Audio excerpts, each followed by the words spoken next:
আমার চাকরি প্রার্থী ভাই বোন সবাইকে আন্তরিক অভিনন্দন এবং শুভেচ্ছা জানাচ্ছি। আজকে আমরা বস্ত্র ও পাট মন্ত্রণালয়ের অফিস সহায়ক পদের প্রশ্নের সমাধানটা দেখব।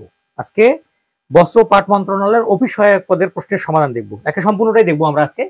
আজকে পরীক্ষাটা হয়েছে হচ্ছে 9/5/25। ঠিক আছে, পরীক্ষার তারিখ হচ্ছে 9/5/25। প্রথম প্রশ্ন এসেছে গীতার বনবাস কার লেখা? এক নম্বর হচ্ছে গীতার বনবাস, সীতার বনবাস, এটা তো সীতার বনবাস হবে, সীতার বনবাস। এটা আমরা জানি ঈশ্বরচন্দ্র বিদ্যাসাগর। কার? ঈশ্বরচন্দ্র বিদ্যাসাগর, ঈশ্বরচন্দ্র বিদ্যাসাগর। ওকে। 2 নম্বর প্রশ্ন এসেছে শশ ব্যস্ত কোন সমাসের উদাহরণ? কর্মধারায়। 2 নম্বর শশ ব্যস্ত কর্মধারায়। কিন্তু বোঝা যায় না, মানে লেখাগুলো বোঝা যাচ্ছে না। বিপরীত শব্দ এসেছে, একটা হচ্ছে প্রাচ্য, প্রাতিচ্য। 3 নম্বর হচ্ছে প্রাচ্য,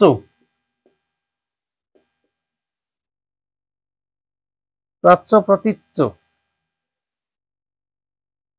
ঠিক আছে। আলোয় আধার কাটে কোন কারকে কোন বিভক্তি? আলোয় আধার কাটে। 3 নাম্বার আলোয় আধার কাটে, আলোয় আধার কাটে, আধার কাটে। এখানে বলছে আলোয় কোন কারকে কিসে, মানে যন্ত্র সহায়ক উপায় আলোয় আধার কাটে। এটা হচ্ছে করণ কারকে সপ্তমী, এ অতে সপ্তমী, করণ সপ্তমী, করণ সপ্তমী। ঠিক আছে, করণ সপ্তমী, এ অতে, আলোয় এ অতে করণ সপ্তমী। ওকে। ইঁদুর কপালু, ইঁদুর মানে ইঁদুর কপালে মন্দ ভাগ্য, ইঁদুর কপালে, ইঁদুর কপালে মন্দ ভাগ্য। আপনারা জানেন যে এই জিনিসগুলো কিন্তু আমার বইয়ের মধ্যেই রয়েছে সব। করদান করে যে করদ, করদান করে যে করদ, করদান করে যে 5-6, করদান করে যে, করদান করে যে, করে যে এটা করদ। ঠিক আছে, করদান করে যে করদ। নিচের কোনটি শুদ্ধ? এখানে হচ্ছে অদ্যাপি শুদ্ধ হবে। 7 নম্বর অদ্যাপি, 7 নম্বর এখানে রেখি অদ্যাপি, বানানটা এরকম অদ্যা পয়সিকের পি, অদ্যাপি শুদ্ধ বানান আর কি, অদ্যাপি। সন্ধি বিচ্ছেদ আমরা এতদিন পড়ছি ষষ্ঠ সযুক্ত, আর এখানে আছে ষষ্ঠী, ষষ্ঠ যোগ ই, এখানে হচ্ছে সন্ধি বিচ্ছেদ ষষ্ঠী। 8 সব রকম 6 দীর্ঘের দি ষষ্ঠী, ষষ্ঠ যোগ দীর্ঘ ই, 6 যোগ দীর্ঘ ই, ষষ্ঠী। ঠিক আছে। তারপরে একটা মানে হচ্ছে যে 4টে বাক্যে একটা অনুচ্ছেদ লিখতে বলছে, শিষ্টাচার, শিষ্টাচার নিয়ে বাক্য লিখতে বলছে। এটা আপনারা পারবেন, শিষ্টাচার নিয়ে বাক্য, শিষ্টাচার, শিষ্টাচার। ঠিক আছে, শিষ্টাচার নিয়ে একটা হচ্ছে রচনা লিখতে বলছে, রচনা, এটা রচনা মনে করেন, অনুচ্ছেদ। ওকে, রচনা, রচনা ধরলাম, অনুচ্ছেদ। তারপরে 10 নম্বরে ধরি, 10 নম্বর যেটা আছে হচ্ছে write a paragraph on road safety, road safety নিয়ে, road safety, road safety, road safety নিয়ে একটা প্যারাগ্রাফ আছে আর কি, এটা লিখতে হবে আর কি। হ্যাঁ, ওকে। তারপর হচ্ছে এটা আমরা মুছে দিলাম। তার হচ্ছে যে সীতার বনবাস কার লেখা? ঈশ্বরচন্দ্র বিদ্যাসাগর। শোষব্যস্ত, শোষকের ন্যায় ব্যস্ত, কর্মধারায় সমাস। প্রাচ্য, প্রাতিচ্য, আলোয় আধার কাটে করণের সপ্তমী, ইঁদুর কপালে মন্দ ভাগ্য, করদার করে যে করদ, অদ্যাপি অধ্যয় জফলাকার পয়সিকের পি, ষষ্ঠী, ষষ্ঠ যোগ দীর্ঘ ই, শিষ্টাচার নিয়ে রচনা, রোড সেফটি নিয়ে রচনা। এরপরে আমাদের আছে ট্রান্সলেশন। আমরা ট্রান্সলেশনটা একটু দেখবো, ট্রান্সলেশন গুলো দেখবো। এগুলো হচ্ছে সহজ ট্রান্সলেশন, অত বেশি কঠিন কিছু না। আমরা এই জিনিসগুলো দেখবো আর কি। কারণ এই ভিডিও করার কারণটা হচ্ছে যে এগুলো আপনাদের সারা জীবন থেকে যাবে, কিন্তু পোস্ট হারিয়ে যায়, ভিডিও কিন্তু থেকে যায়। হ্যাঁ, যেমন ট্রান্সলেশন 11 নম্বর, 11 নম্বরে ট্রান্সলেশন। ট্রান্সলেশন কি আসছে? ইচ্ছা থাকলে উপায় হয়, হয় there is well, will there is way. ইচ্ছা থাকলে উপায় হয়, ইচ্ছা থাকলে উপায় হয়। এটার অর্থ হচ্ছে এরকম, where there is will,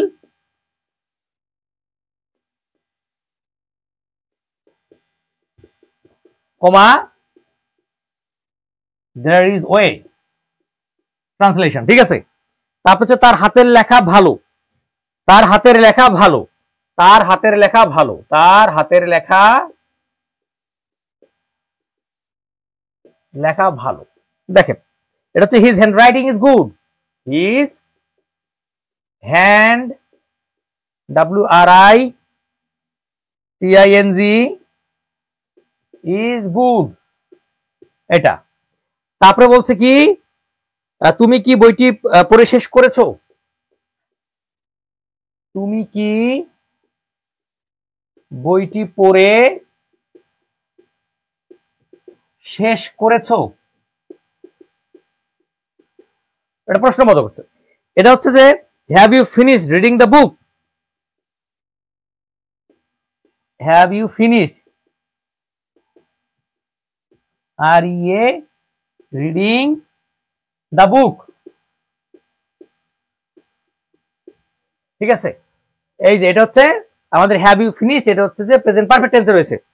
ওকে, এরপরে আমাদের 12 নম্বরে আসছে হচ্ছে যে ফিল ইন দ্য ব্ল্যাঙ্কস, এটা হচ্ছে যে অ্যাপ্রোপ্রিয়েট প্রিপোজিশন, যেমন সুইটেবল ফর হয়, সুইটেবল ফর দ্য পোস্ট, এটা পরেরটা লিখি সুইটেবল ফর দ্য পোস্ট, এটা হচ্ছে যে suitable for the post appropriate preposition. তবে ফিল ইন দ্য ব্ল্যাঙ্কস আকারে, আমি সবসময় বলি যে অ্যাপ্রোপ্রিয়েট প্রিপোজিশন গুলো কারেকশন কিংবা ফিল ইন দ্য ব্ল্যাঙ্কস আকারে দেয়। যেমন এখানে হচ্ছে 12 নম্বর, এটা হচ্ছে suitable for the post, BLE, suitable for, suitable for মানে হয় সুইটেবল এর পরে ফর হয়। তারপর একটা হচ্ছে যে ফন্ড, ফন্ড এফওএনডি, ফন্ড, ফন্ডের পরে অফ হয়, আমরা জানি ফন্ড অফ মানে খুব পছন্দ করে, ফন্ড অফ মানে পছন্দ করা, পছন্দ করা। সুইটেবল ফর মানে যোগ্য। এগুলো আমার বইয়ের মধ্যে সব রয়েছে, আমার বই মানে রিটেন যে বই রয়েছে সেখানে পাবেন। তারপর learn from mistake, learn from মানে শেখা, লার্ন ফ্রম মানে শেখা। ওকে, এবার আসা যাক একটা অঙ্কে আসা যাক, এবার একটা অঙ্কে আসা যাক। এগুলো আমরা ইংলিশ শেষ করলাম, এবার অঙ্কে আসি। দুটো অঙ্ক ছিল, অঙ্কে আসি। এবার অঙ্কে আসি, এবার অঙ্কে আসা যাক। তেমন কঠিন কোন অঙ্ক ছিল না, সুদ কষা আমি যেগুলো বলি সেগুলো আমার বইয়ের মধ্যে যেগুলো আছে সেগুলোর মধ্যেই একটা এসেছে। এটা হচ্ছে শতকরা বার্ষিক কত মুনাফায়, শতকরা বার্ষিক কত মুনাফায়, শতকরা বার্ষিক কত মুনাফায় 3000 টাকার 5 বছরের মুনাফা, 3000 টাকার 5 বছরের মুনাফা 1500 টাকা হবে।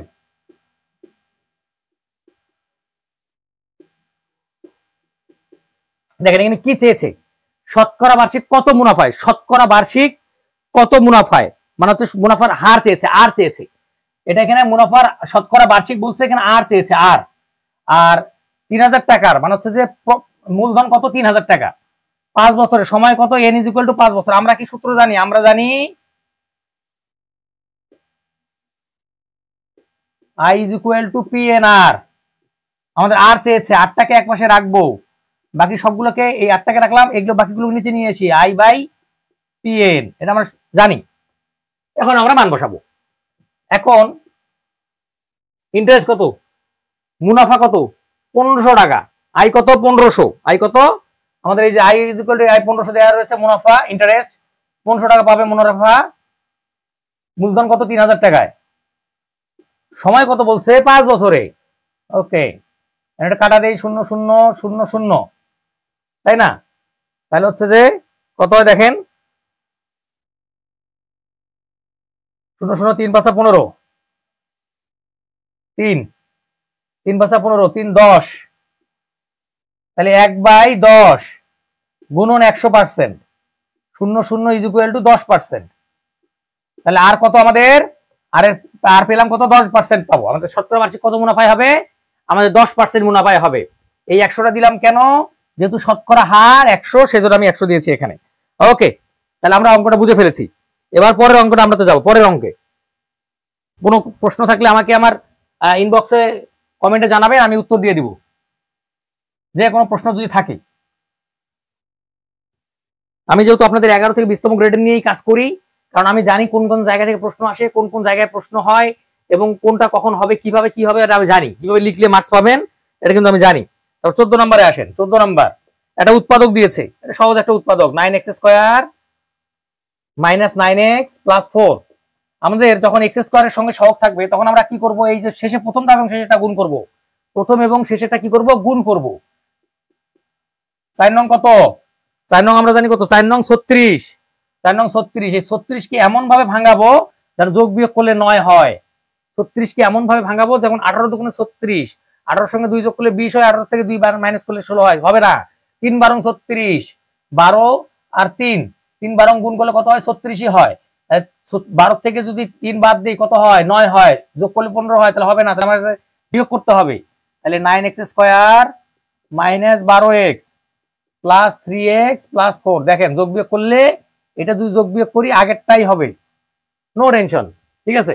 তাহলে এখান থেকে কি কমন যায়, 9x কমন যায়, 9x কমন যায় কি যাবে না, এখান থেকে আমাদের 3x কমন যায়। তাহলে 3x এখানে কি হলো, অঙ্কটা কি বলছে, ও এখানে একটা মাইনাস হবে, তাই তো বলি এটা মাইনাস হবে, তাহলে মিলবে না কেন, 3x মাইনাস হচ্ছে 3 × 12 প্লাস 1 কমন নিল 3x মাইনাস 12 সো 4।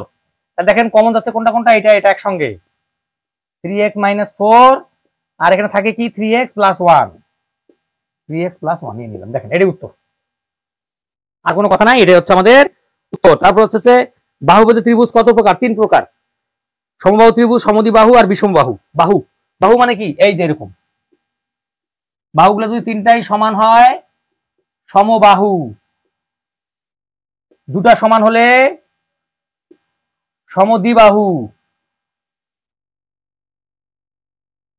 আর কোনোটাই যদি সমান না হয় তাহলে হবে বিষমবাহু।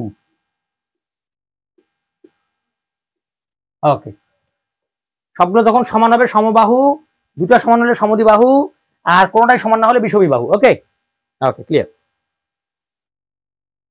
এবার একটু সাধারণ জ্ঞানে আসি, এবার সাধারণ জ্ঞান।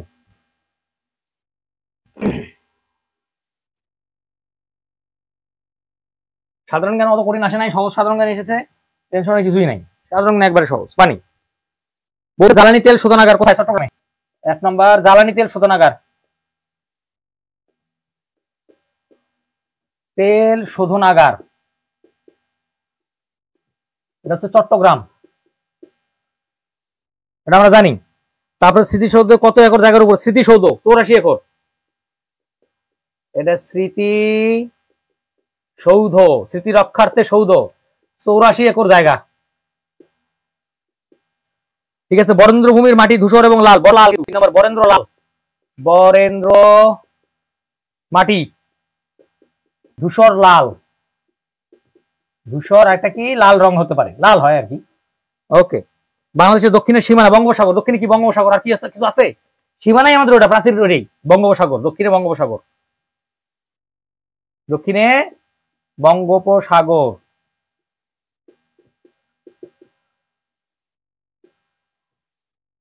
আগে মানে হচ্ছে আপনাদের এই 11 থেকে 20তম গ্রেডের সবগুলো এমসিকিউ হতো, কিন্তু এখন এত অ্যাপ্লিকেশন যে এমসিকিউর পর রিটেন লেয়া লাগতেছে আপনাদের।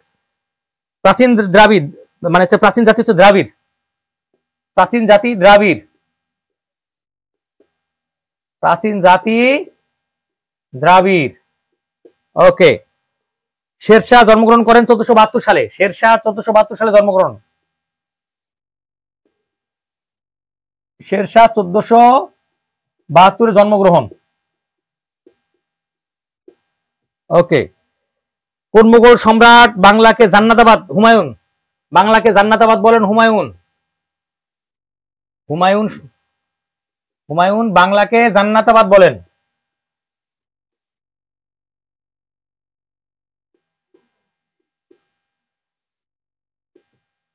জান্নাতাবাদ বলেন।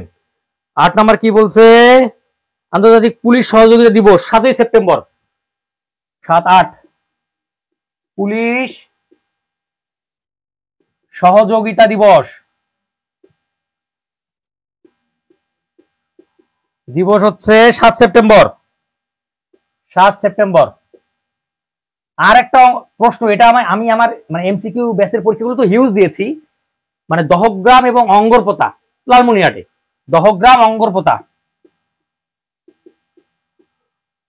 গ্রাম ও অঙ্গরপোতা, আঙ্গরপোতা এটা কোথায়? লালমনিরহাটে।